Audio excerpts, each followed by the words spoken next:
This is number one, folks. This is the Rising Sun Chair. And it really is the Rising Sun Chair. It's not a facsimile. This is the chair that George Washington used to preside over the Constitutional Convention.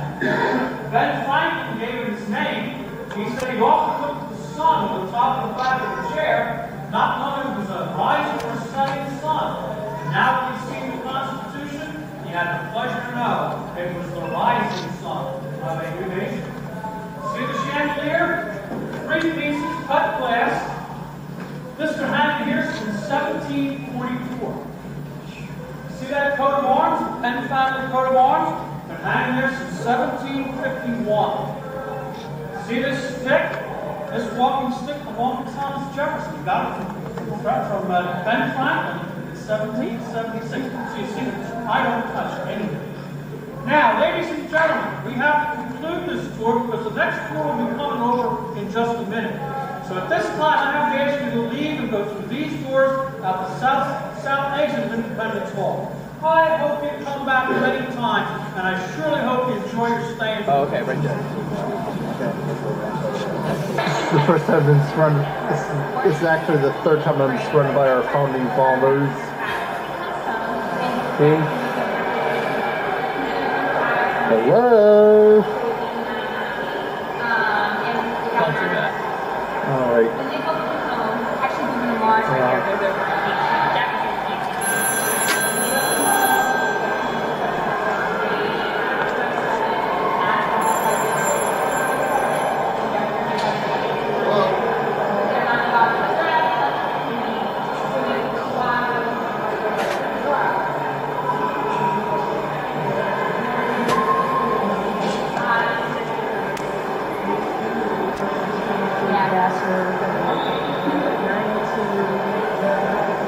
Where? Yeah, I signed it. Good.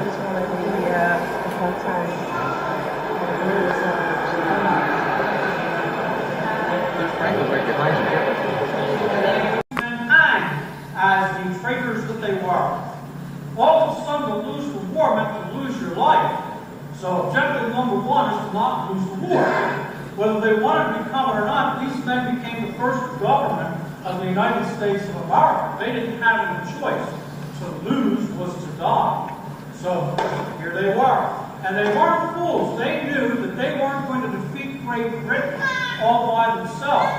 They needed outside help. So they sent representatives to 3 countries in Europe that had fought Britain many times.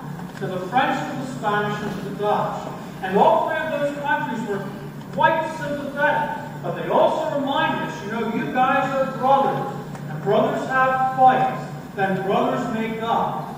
If we get into this war, and then you guys make up, we have to fight both of them. And we're not going to do that. When you mean business, come back and see us. Well, by mean business, they meant declare your independence. Now, this is a tough step, but these guys knew that that was going to happen eventually. This just pushed them over the brink. This, my friends, is the Virginia table. It was from this table on the 7th of June, 1776, that Richard Henry Lee got up and he made a motion. Now, Richard Henry Lee is the uncle of that more famous Robert E. Lee. Well, Richard Henry Lee got up and he moved that these united colonies are and of right ought to be free and independent states. Congress heard Lee's motion. They did what Congress always does. They submitted it to a committee. But what a committee! John Adams of Massachusetts, Roger Sherman from Connecticut, Robert Livingston of New York, Dr. Benjamin Franklin, who always sat here, this being the Pennsylvania table, and a tall, sandy-haired lawyer from Virginia named Thomas Jefferson. He was but 33 years of age, a young man, but he was also the best writer in the colonies. And so the committee asked him to prepare the rough draft of a Declaration of Independence.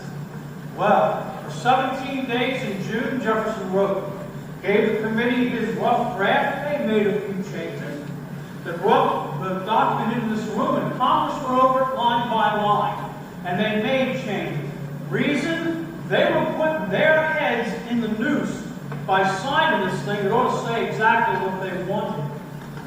Well, on the 4th of July, 1776, right here in this room, Thomas Jefferson's Declaration of Independence was approved and sent to the printers.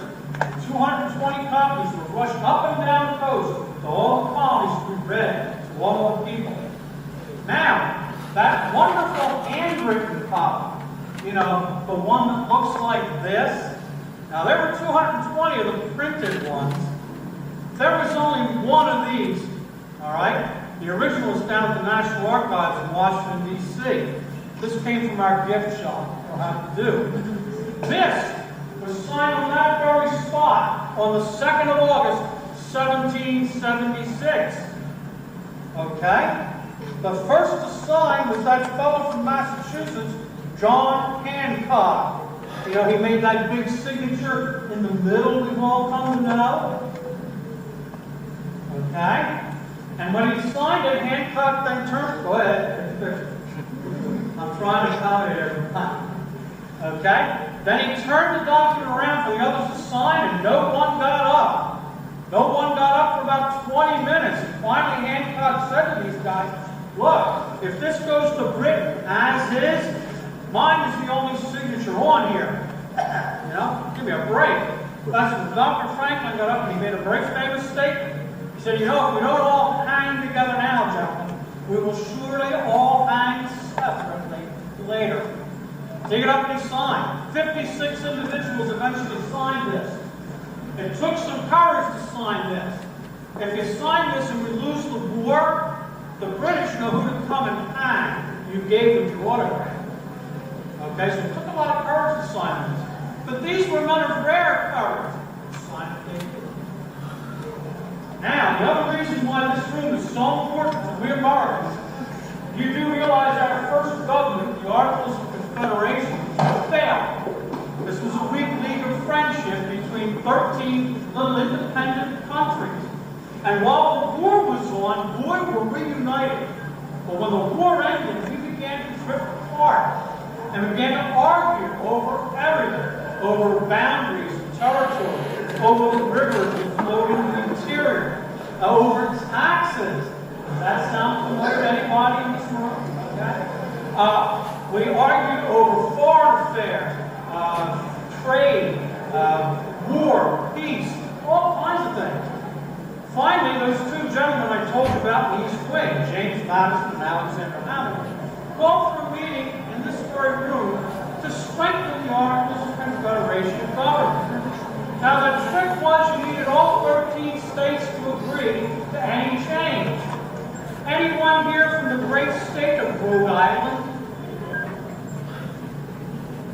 See, Rhode Island still hasn't sent representatives to Rhode Island. Rhode Island refused to participate. The 12 states that sent delegates understood they were going to have to scrap the old government and start anew. Now, they weren't sent here to do that, so some of them left. Those that remained met in secret. They met in secret, and they kept the secret. Can you imagine how fast somebody got that out the door today? They had the doors closed and sealed, the windows closed and sealed. This is an average day in July in Philadelphia. Okay? Imagine when it really gets hot, and it does. Hot and humid. These guys have all that clothing on, you know. It got hot in here, and I mean the rhetoric got hot. These guys argued loud and long over every aspect of the new government. How strong would the federal government be as compared with the states? Big question. How strong would this new president be? Would he be a king? How many houses in Congress? What kinds of things, what kind of things would they legislate? What kind of things were prohibited? They argued loud and long. Slavery was a big issue here in Philadelphia. Northern states wanted to end the African slave trade. Southern states, especially Georgia and South Carolina, informed these guys, we can't live without slavery. If you get rid of the slave trade, we won't join your country. And boy, I mean, they argued loud and long over this stuff. Many times it looked like they'd leave and there'd be no new government. But finally, on the 17th of September, 1787, they put together enough compromises that the United States Constitution was again assignment at that very spot and sent to the state for their approval. You notice I haven't put my hands on anything in here? We have a lot of...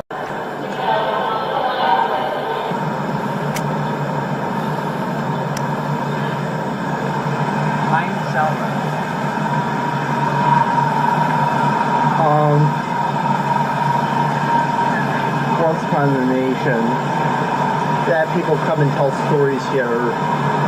Yeah, it's for the walk, the Philadelphia walk. Well, we're here to invest in what money in the thing now. It's what we're up an hour.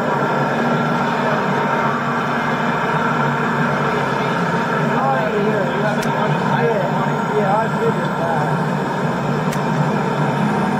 Were you going to get one? Where were you going to get one? How are you going to pay for it? I was eventually going to hit an ATM.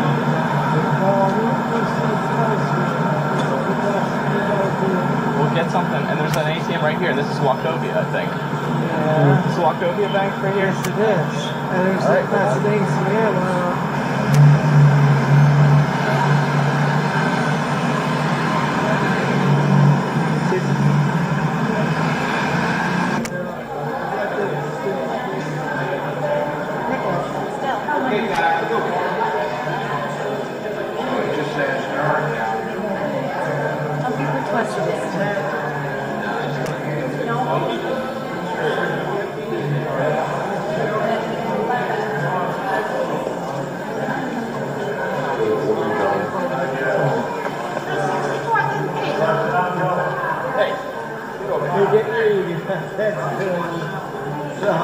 Oh, do you need a picture? Yeah.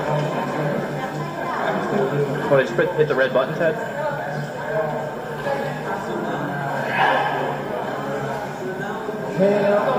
I'm trying to.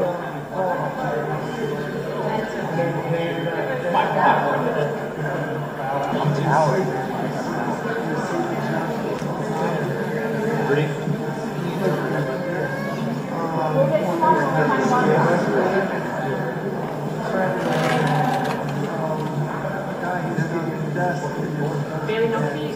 I was helping him do stuff that he made. He's making a scale.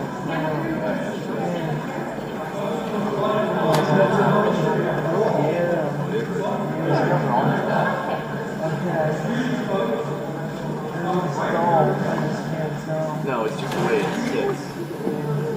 Look at it from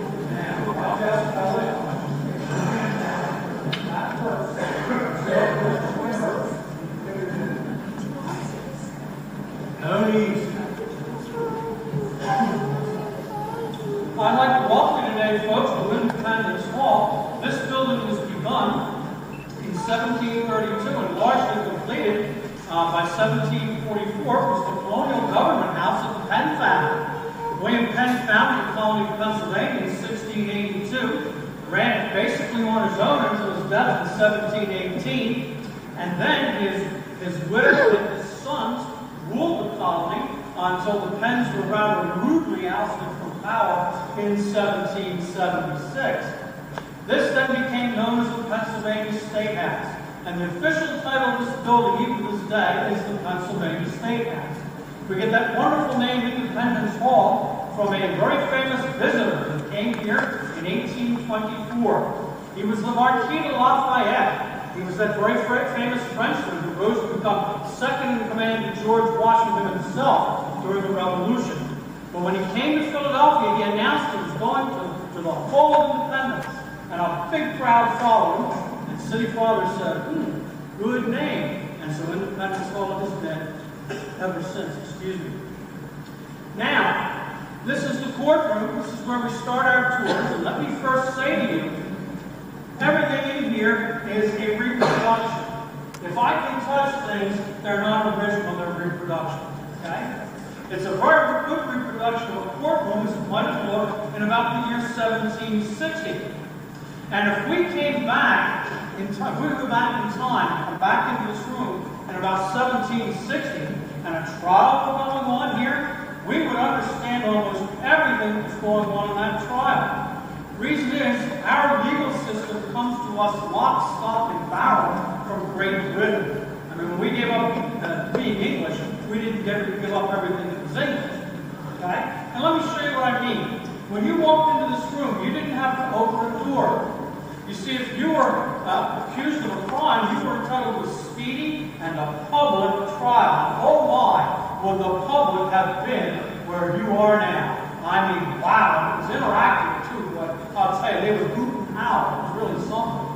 Also, if you were brought in here already, a grand jury would have said there was enough evidence to warrant a case. 12 in this box, 12 in this box. Okay? And if you were brought in here for trial, you could bring witnesses in here to testify on your behalf. And you could question those who would testify against you. Witnesses gave their testimony up here in the witness box after having sworn the same oath you hear in an American or British courtroom to this day, that you'll tell the truth, the whole truth, and nothing but the truth, so help you God. The jury of 12, which decided on guilt or innocence, met right here in this box. Now there are some differences. Come here, my young friends. Come with me. Right up in here. Now here's a guy. Guilty. This, friends, let him up front there. Wait, turn around there. Let him up front here. This is the prisoner's box. This is where the prisoners literally stood trial. And you didn't slouch, you didn't slump, because if you did, the bailiff would use his tip stand. That's a brass tip. He smacked you on the back of the head. You got the idea real quick that you stood trial. Now here we have a gang of desperados. All right? What says this jury? Are these guys innocent or guilty? Guilty. Oh, Innocent until thank you very much, gentlemen. Send them away. Being our prisoners of the day.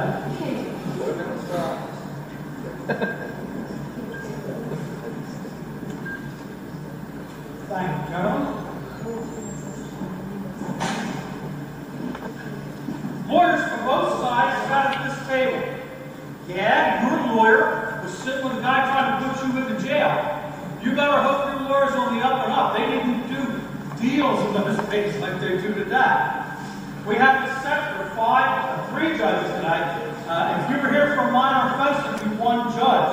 Something more serious, 3. A capital offense where you might pay with your life, there'd be 5 judges up there. Imagine being brought in here with all the crowd hooping and hollering and all the apparatus and 5 judges. If it didn't kill you, it would scare you to death. Okay? So it was quite a thing. Now we do have an original piece in the room, just one. It's that placard right there. That's the coat of arms of the Commonwealth of Pennsylvania. Now, up until the 8th of July, 1776, there would have been another coat of arms up there, and it would look like this. Hello? It was a 200-pound wooden sculpture of the lion Watch the whole and the video. unicorn of Great Britain, symbol of King George III. No. On the 8th of July, 1776, out here in the back, they read the Declaration of Independence to the American people for the very first time. Militia men from Pennsylvania came in here, they pulled this off the wall, they paraded it around the city all that day, and that night they committed an act of treason. They dropped it onto a bonfire and they burned it. This took its place in 1785 and it's been hanging there ever since. Now, that American Revolution. Yeah, April 19th, 1775. After 12 years of protesting, taxes, and troops being quartered in our homes, war broke out between 13 tiny colonies on the east coast of North America and the world's superpower today, Great Britain. There was already a meeting called for that room across the hall, the Assembly Room. It was the Second Continental Congress. And those men were sent here to try to find ways to ease the tensions and compromise. Well, they tried hard, but they failed.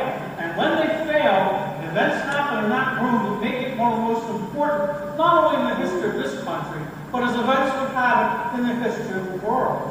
So I invite you to go across the hallway to the Assembly Room, and we'll continue our story there. Spread out right across the back of the room. There's plenty of room for everyone.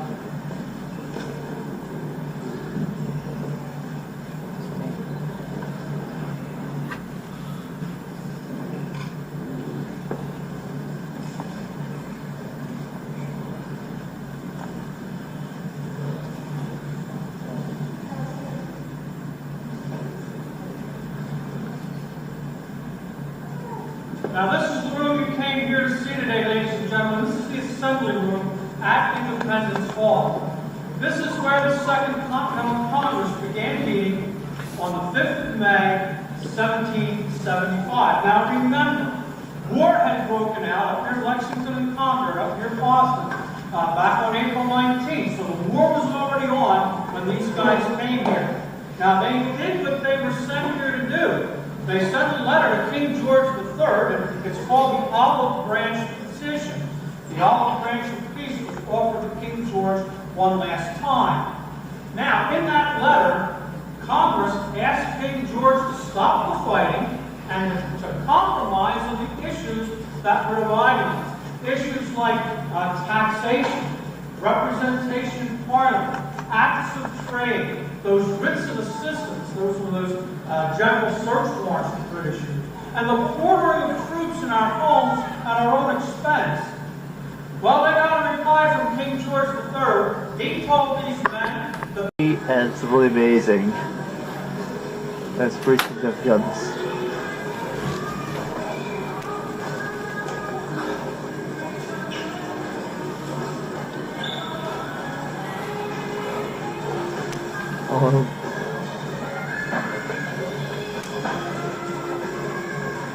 It's supposed to be about Philadelphia history, about Philadelphia celebrities and stuff like that, and it's really amazing.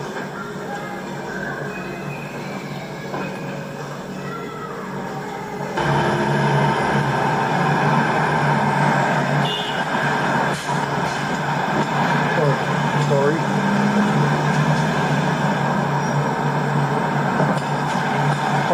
Sidewalk.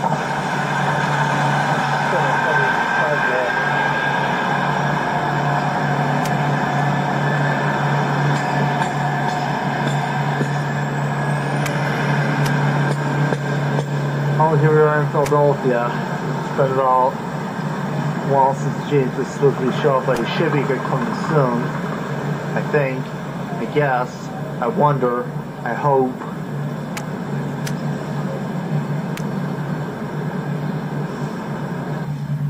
Yeah, there wasn't a lot of people down there, but... Oh. And you called and got the... Well, they didn't get reserved, we just gotta go down there, right? So now we gotta find parking.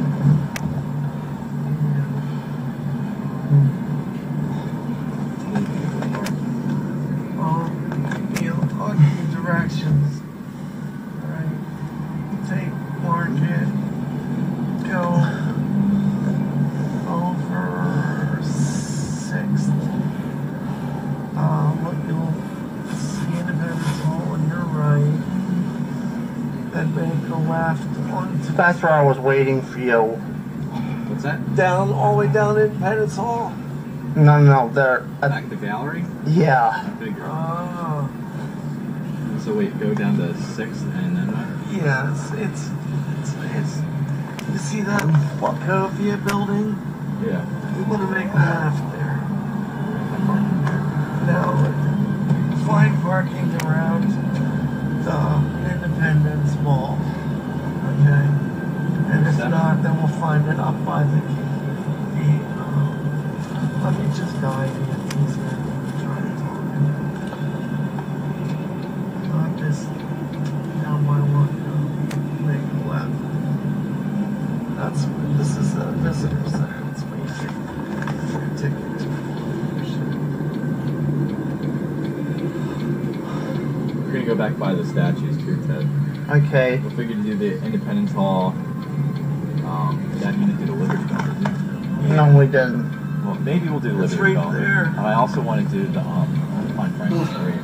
God bless You know, you, like- James. Okay. Alright, just take your time, keep going God slow. bless you, James. You'll be making a left. Keep going now. Looking if there's parking. Well, if you see one, I I don't see didn't. any open though, and I don't see anybody with tags. eyes open. Can you make a left to make a little? No, not here. Oh no, I'm sorry. We're gonna have to make a right on the 4th Street North, or we're gonna get stuck going over the bridge. Oh, we're stuck. You can't. You're gonna go over the bridge now.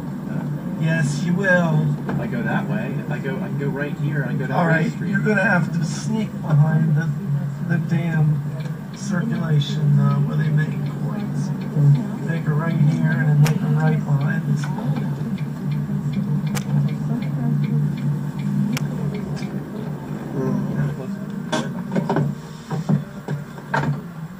Where's all the quarters?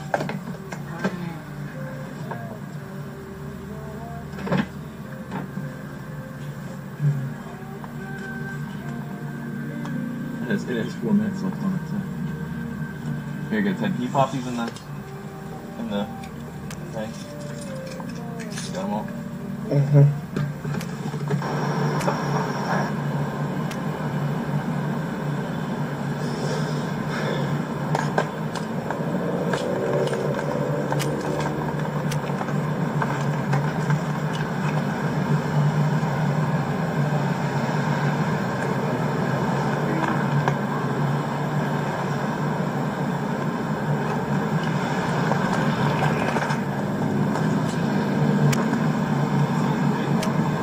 Yes, it's right there.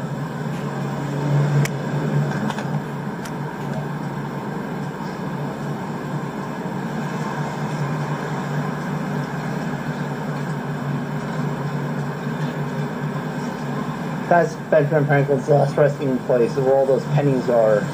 People throw pennies on this grave to show respect. Those 3 minutes of our country has gone through. Is this where he's buried right here? Yeah. I threw a penny on that grave. How'd you know to do that? Because you saw it on there? Yeah. Oh, they were in.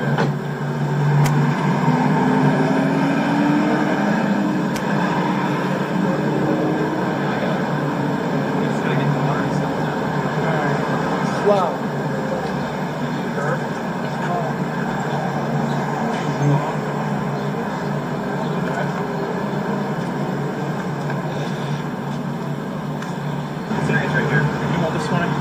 Thanks. We want to get the ticket for we gotta go here. Where all those buses are. We can go down here and get the ticket.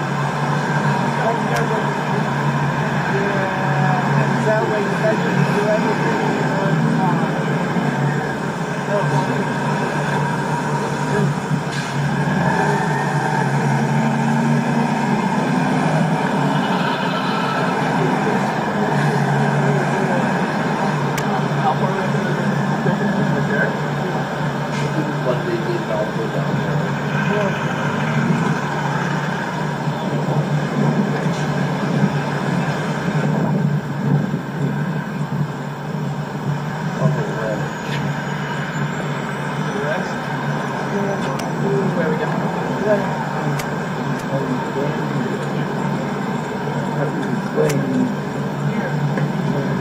Let's just stop and listen to this guy for a little bit. This guy in costume? Yeah, they're fun. I don't think you can get in. You gotta get a ticket.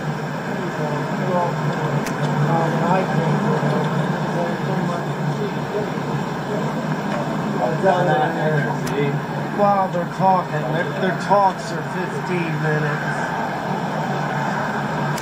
I should have brought Walker.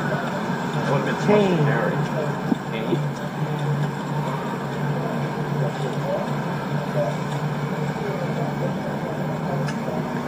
Oh, that's the guy he was talking about. You can wait right here, Ted.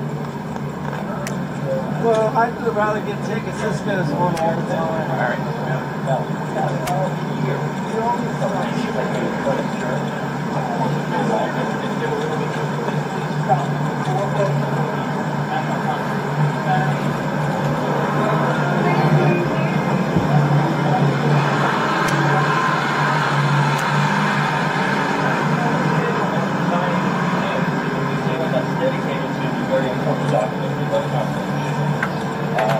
Very interactive.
till it's signed.